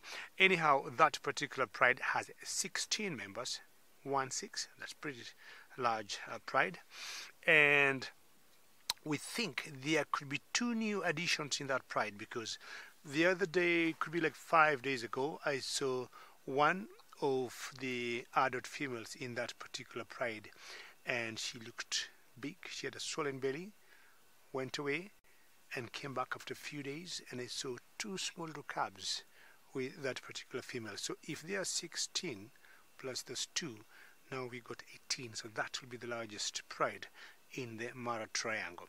Well, the sausage pride is trying to catch up because they got 5 females here, without counting the males that come in and go.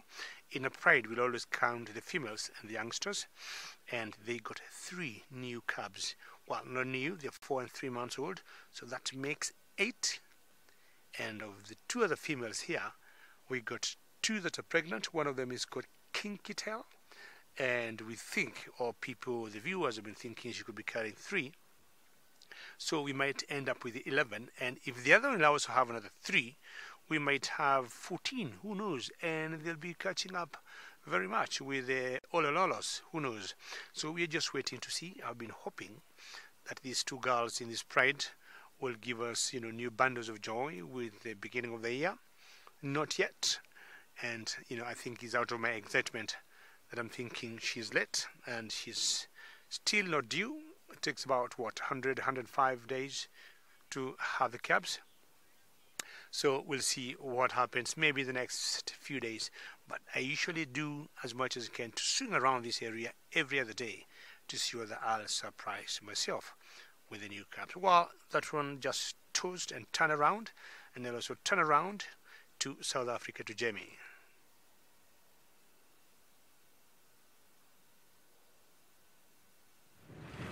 Hello! We are back up and running, fingers crossed.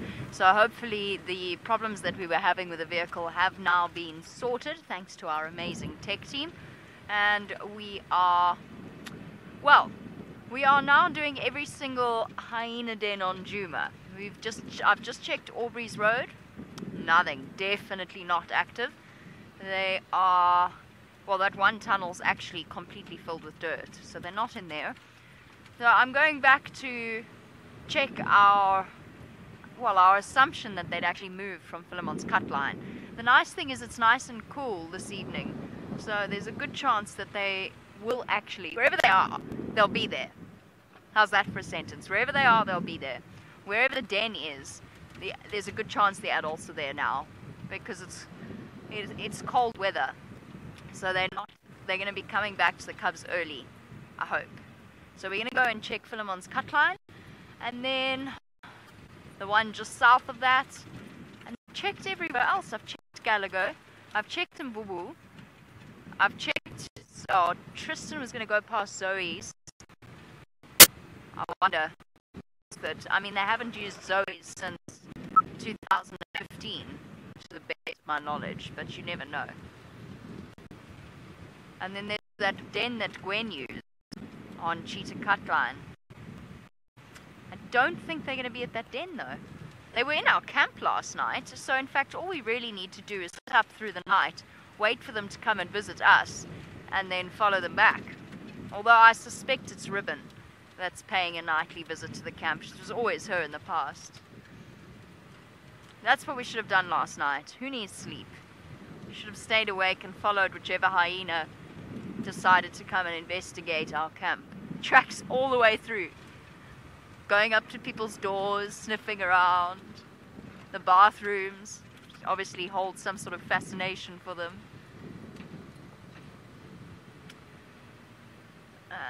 Someone's driven there. That must have been Trist. Yeah, maybe they've just become really hygienic. They were going to go and use our showers. Okay, we're going to continue the search. Off you pop across to Sydney to see if his lions are feeling amorous. So look at how beautiful that male is. Like you can see that now it's time for them to rest. So he's not doing anything at the moment, but all he has been doing was just watching and trying to investigate if there is any other animal coming. Maybe he is threatened a little bit by the scent of the other males from far.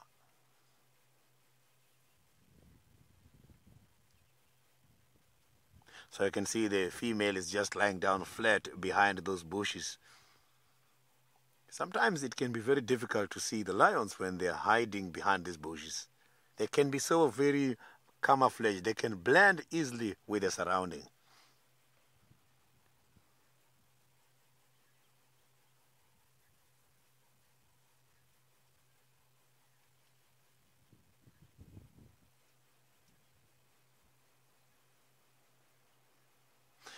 He is a very cute boy, you can see. But Avokas, as a coalition, all the members of that coalition, they look very beautiful. If you look at this one, he's got very beautiful mane. The other one has got very beautiful eyes.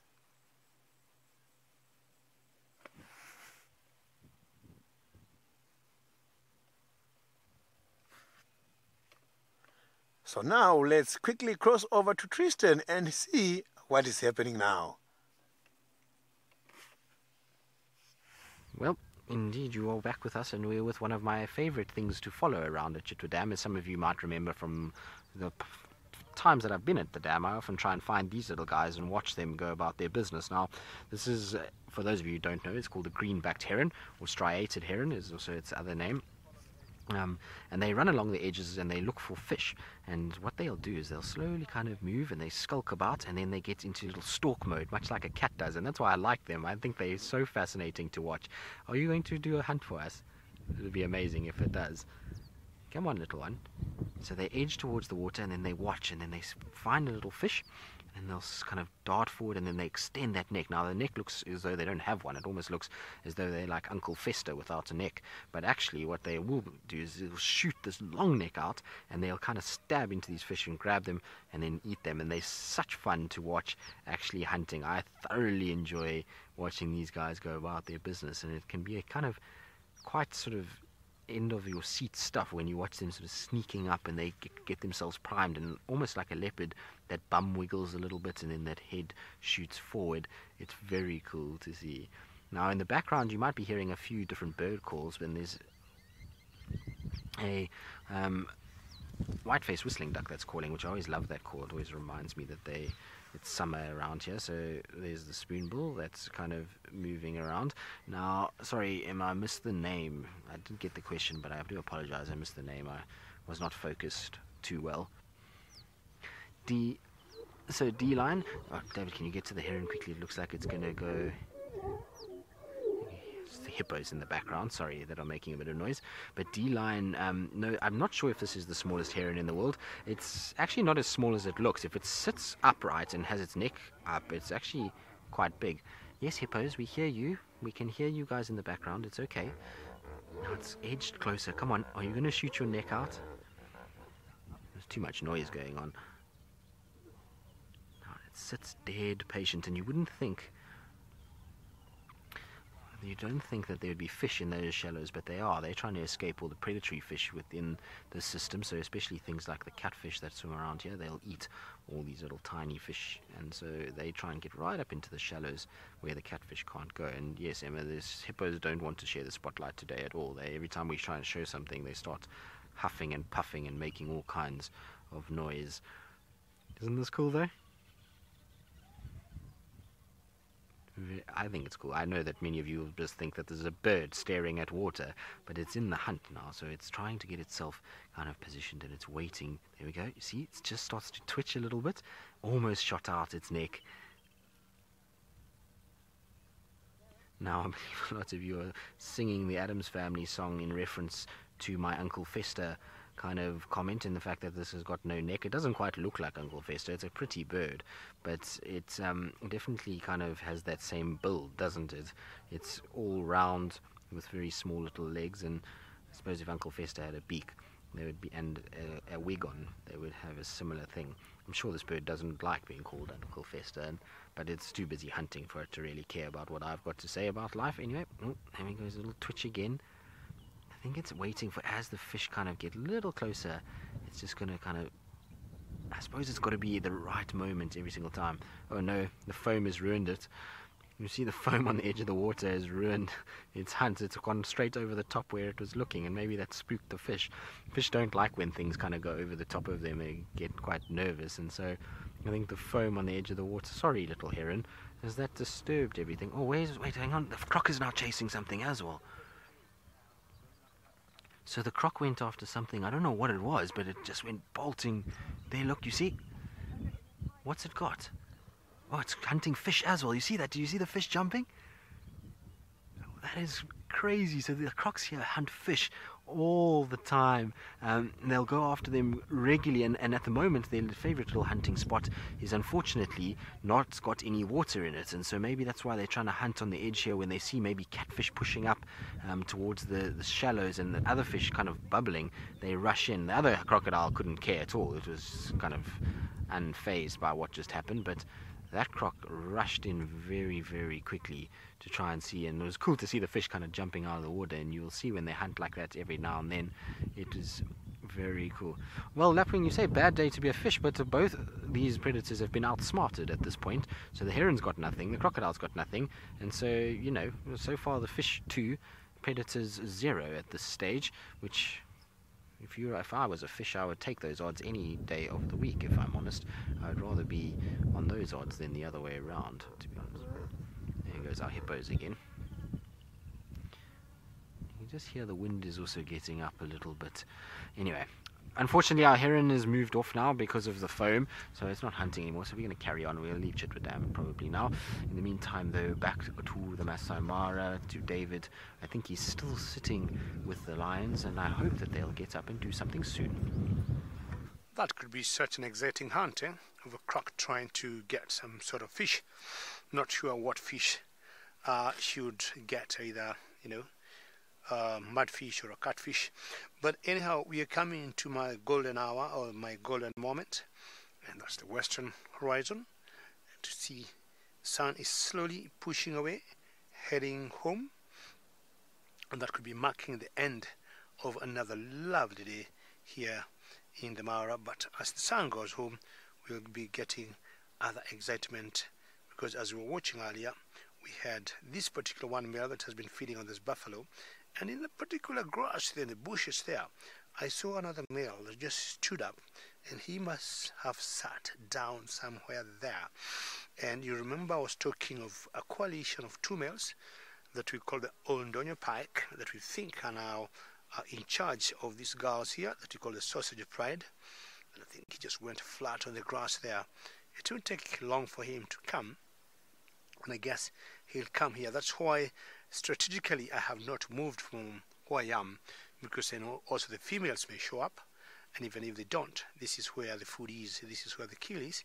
Chances are they must all come for food at one point to have some dinner before it gets dark. So what we want to do, we'll just go back to our male.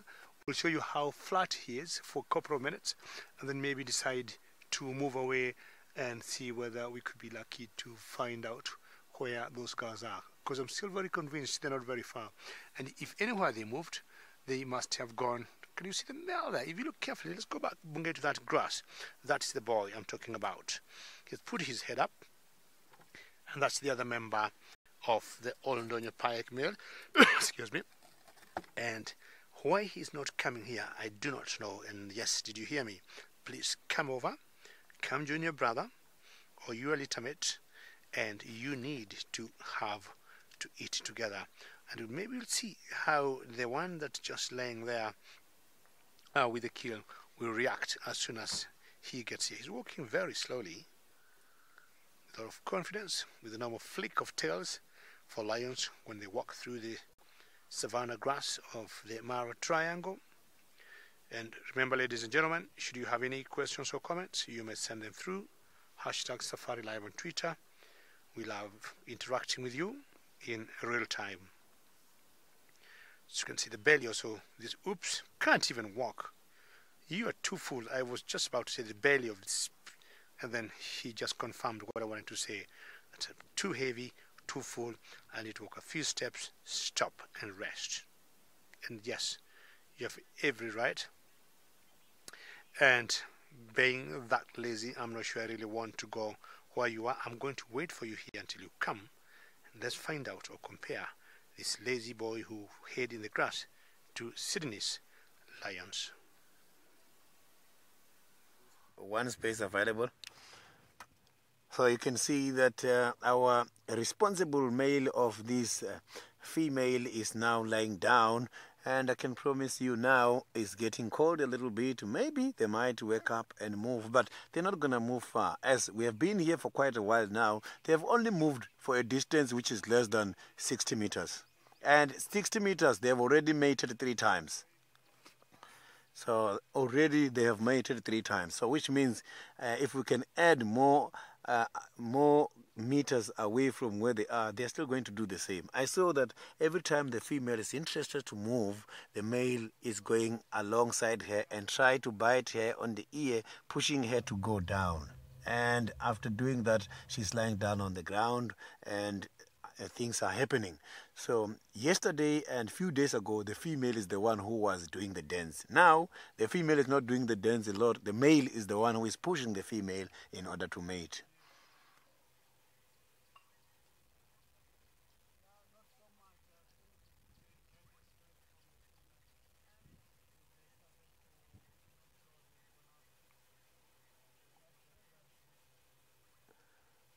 So you can see that these animals.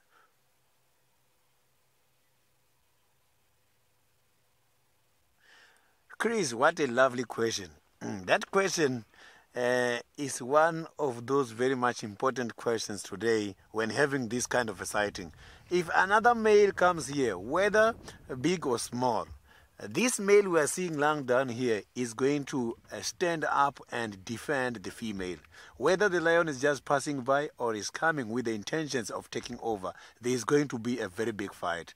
This male lion doesn't want any other male to come near this female. We are going to see a very big fight, which can be vicious. You can see he's got quite a lot of scratch marks already, and I can promise you I don't think there's any other male which will be able to challenge him here at this stage from what they have witnessed when he was challenging others. But that does not mean if another male comes here, he's not going to win the fight. The thing is, he has been mating consecutively in a very short space. I'm sure he doesn't have much strength to challenge another fresh male who is coming from feeding.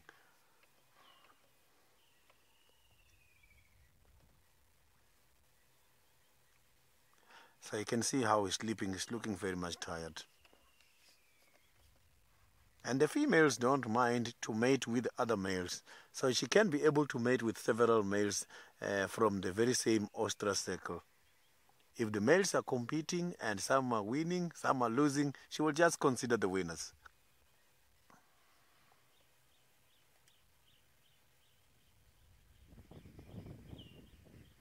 So now let's quickly cross over to Jamie and hear how she's doing.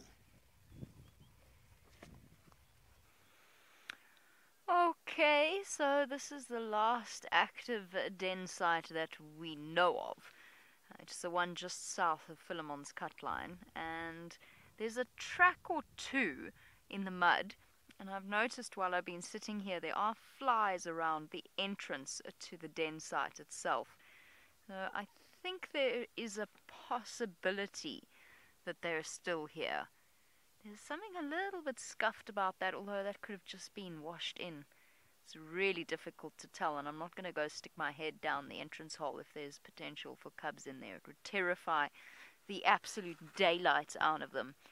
So we're not going to do that. We're not going to terrorize tiny hyena cubs. That's a little bit unfair.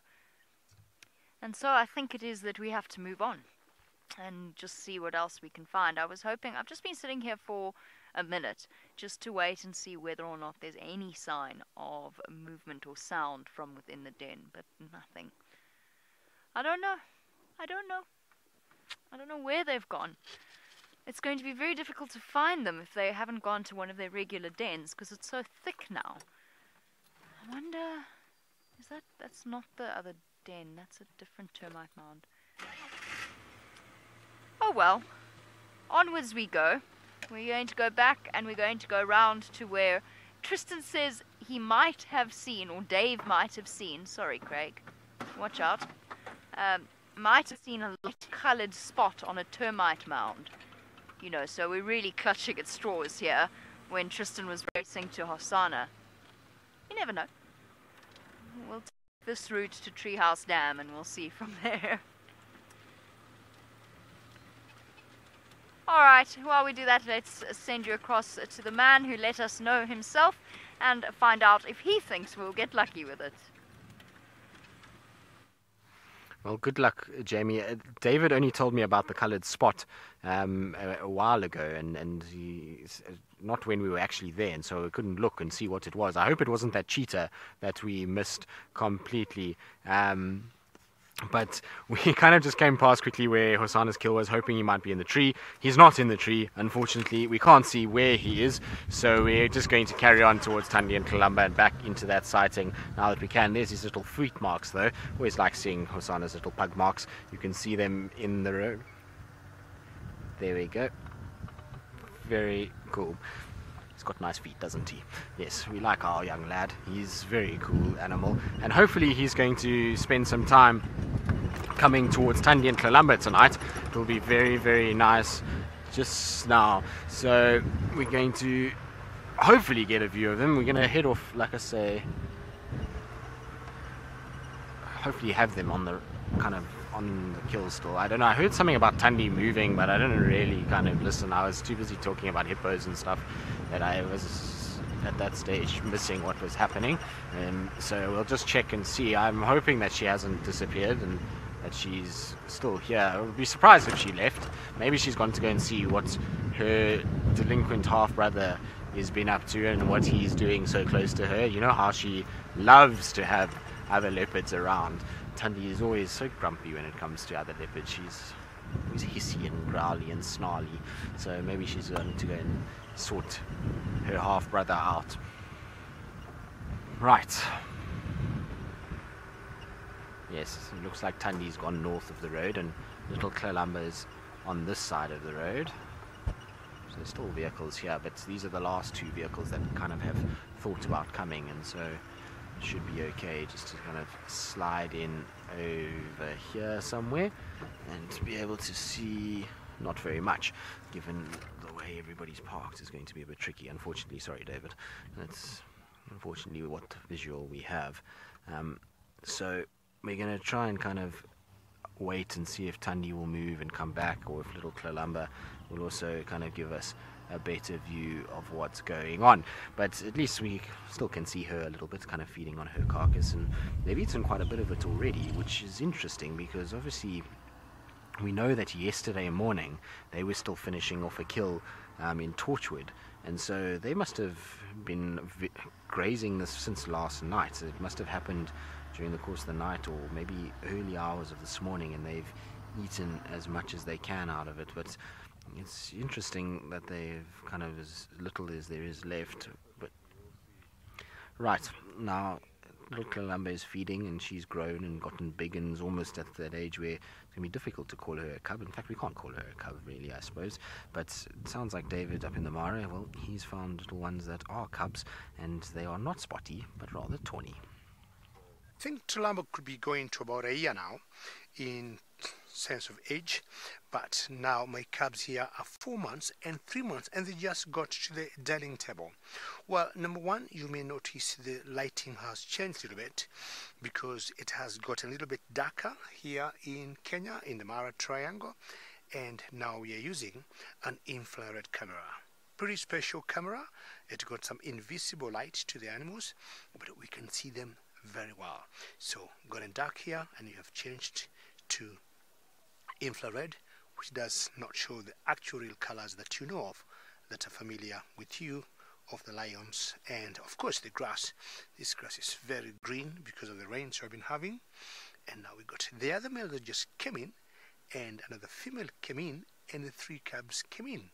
So I think my bet was fair and made a lot of sense.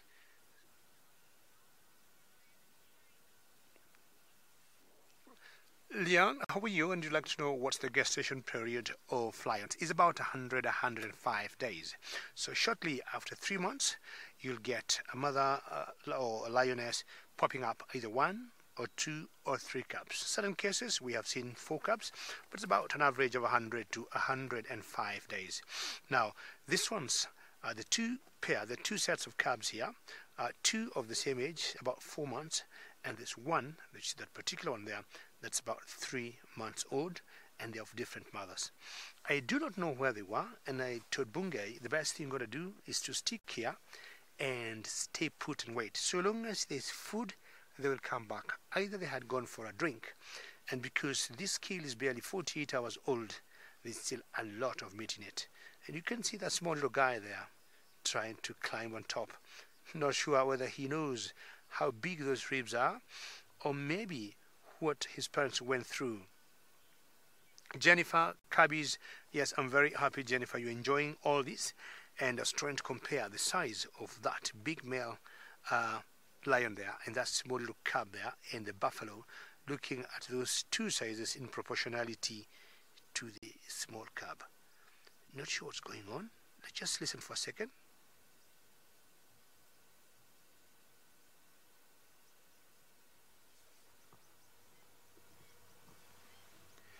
Now, the other male that just came in, they have formed a very formidable coalition, and these 2, we'll call them the Old Ndonyo Pike, and we think they are the ones that overthrew the Kipuli and the 2 youngsters.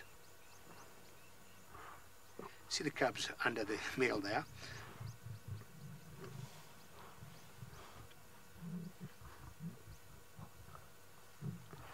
Can you hear all the rumbling there and all the vocals sound they're making? And because I've always thought lions do not have very good table manners as they eat.